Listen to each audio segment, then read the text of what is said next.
Don't touch him, he's fine. Drive a really competitive set of steers, and I know we still have heifers to go.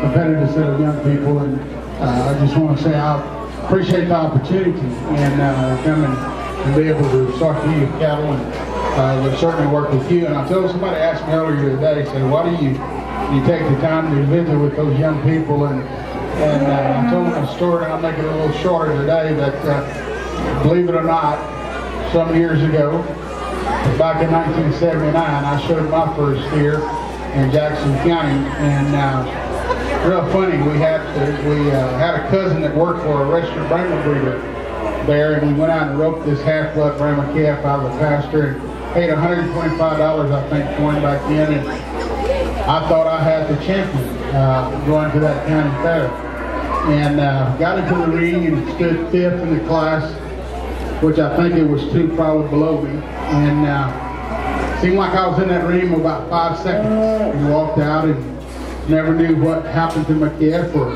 why I was there or anything like that. So I made a vow then, if I ever started judging shows, that I was going to be able to talk to those young people and let them know about their cattle and what I liked and what I disliked about their cattle. And so that's what I've tried to do as we go through the show here today.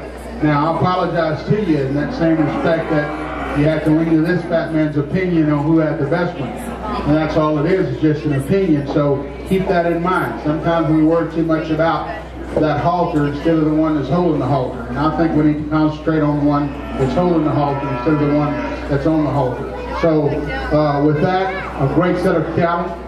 We'll talk them out here. Our champion American. Like this cattle, really got a lot of center body, a lot of power and product in him. We get him out here in this particular drive, and we get him in motion, and we talk this in class. Maybe just attach set to those rear wheels. He wants to really get down, he wants to turn out just a tad as we get him out here, but love the power in this guy, young man, and certainly the accountability that he has.